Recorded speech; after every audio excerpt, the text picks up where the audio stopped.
Siang Pak dan teman-teman, terima kasih atas waktu dan kesempatan yang diberikan kepada kelompok kami. Kami dari kelompok 11 akan mempresentasikan hasil kerja kelompok kami untuk memenuhi tugas pada mata kuliah Statistik 1 Deskriptif dengan pokok pembahasan yang pertama tentang distribusi normal, yang kedua menghitung peluang nilai-nilai dalam distribusi normal standar baku.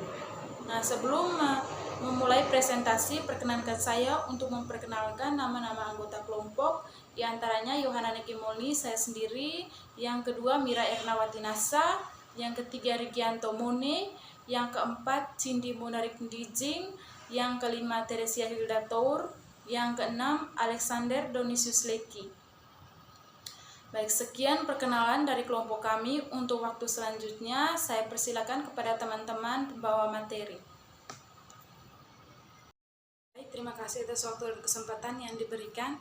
Saya atas nama Yohana Nekimulni selaku pemateri pertama di sini, saya akan membahas tentang distribusi normal.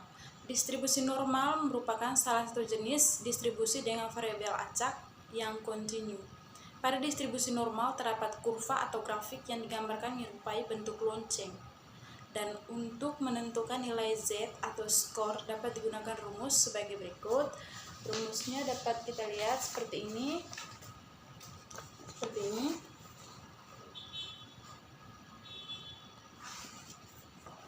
Oke.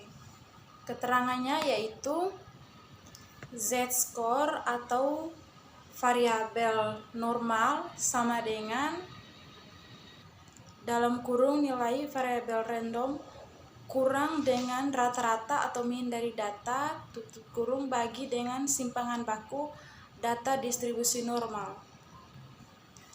Tabel nilai Z pada distribusi normal digunakan untuk mempermudah menentukan Z atau skor.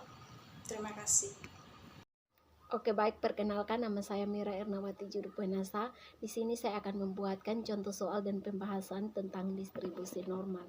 Baik, untuk contoh soal distribusi normal yang pertama yaitu telah ditemukan harga rata-rata dari 100% responden sebagai angket motivasi kerja, yaitu 75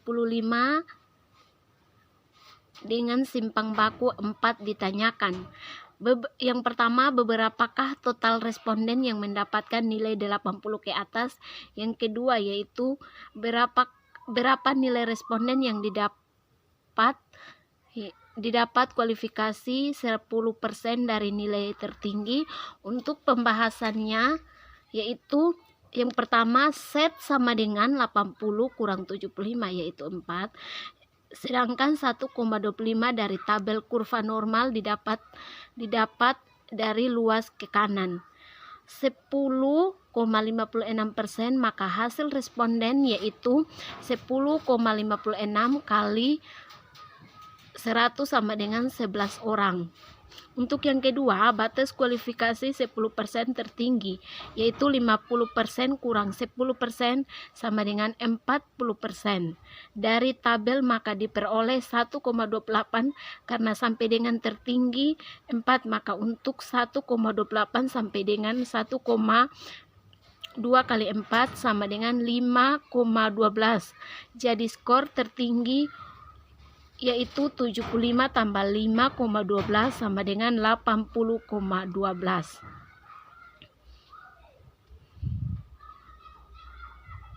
Sedangkan untuk contoh soal yang kedua yaitu Santo ialah seorang yang berdagang buah di Lampung Tengah. Hampir setiap saat ia selalu memborong sekitar 300 kg buah di Tanjung Karang, Bandar Lampung.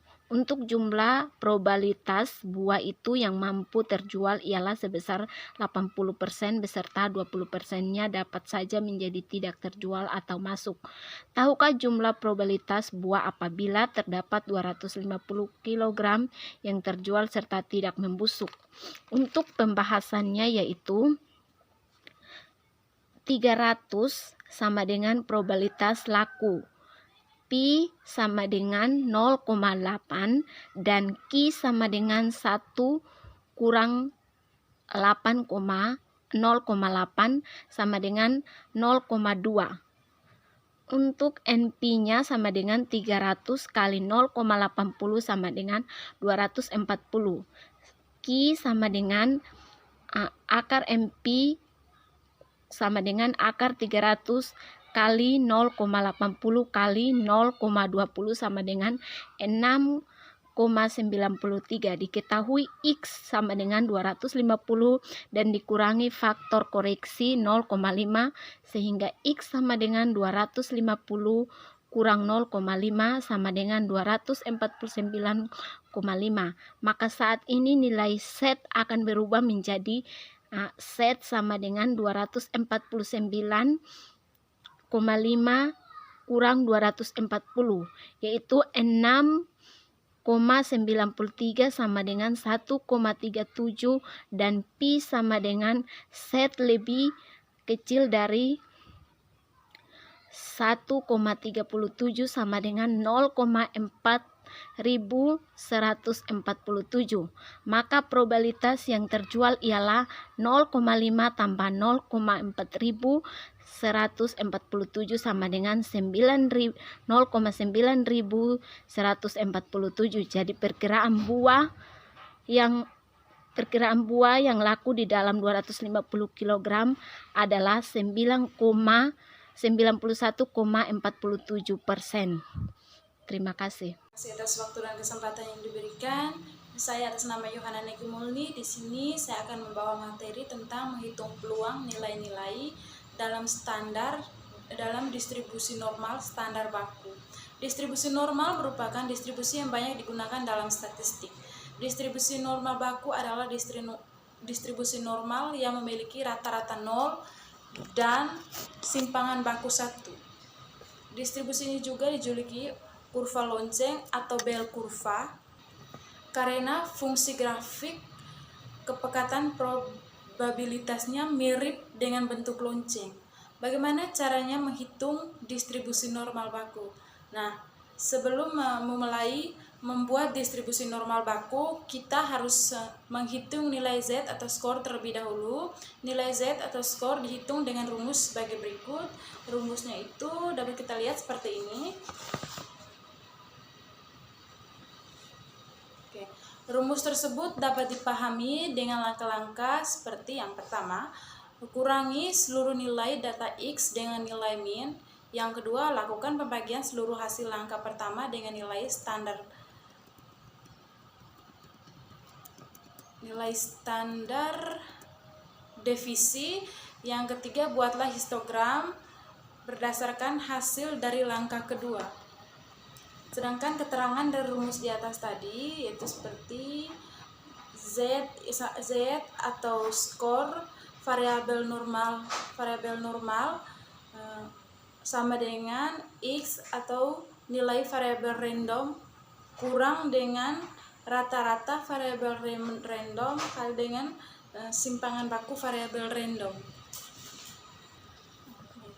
Distribusi normal juga biasanya disebut sebagai pengertian dengan distribusi Gauss. Distribusi ini merupakan distribusi yang paling penting dan paling banyak digunakan dalam bidang statistik.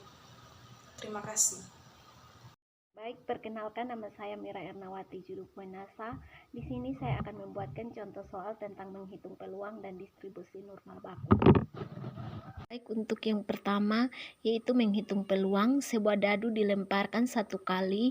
Tentukan peluang ketika kejadian A munculnya mata dadu dengan angka prima, sedangkan B kejadian munculnya mata dadu dengan jumlah kurang dari 6. Yang kedua, distribusi normal baku.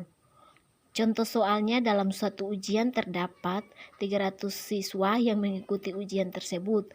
Rata-rata dari hasil ujian yaitu 70, serta simpang baku hasil ujian tersebut adalah 10.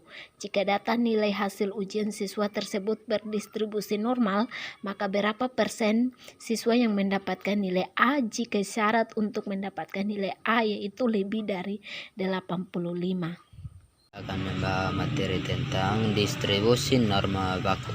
Soal: dalam suatu ujian terdapat 300 siswa yang mengikuti ujian tersebut. rata-rata dari hasil ujian yaitu 70 serta simpangan baku hasil ujian tersebut adalah 10 jika data nilai hasil ujian siswa tersebut distribusi norma, maka berapa persen mahasiswa yang mendapatkan nilai A adalah nilai lebih dari 85. Pembahasan berdasarkan contoh soal di atas diperoleh informasi sebagai berikut. Pi sama dengan 70, sigma sama dengan 10, X sama dengan 85. Akan ditentukan Z dalam kurung X lebih dari 85, Z dalam kurung X lebih dari 85 sama dengan 1 kurang Z dalam kurung X kurang dari 85. Akan dihitung terlebih dahulu nilai dari Z dalam kurung X kurang dari 85.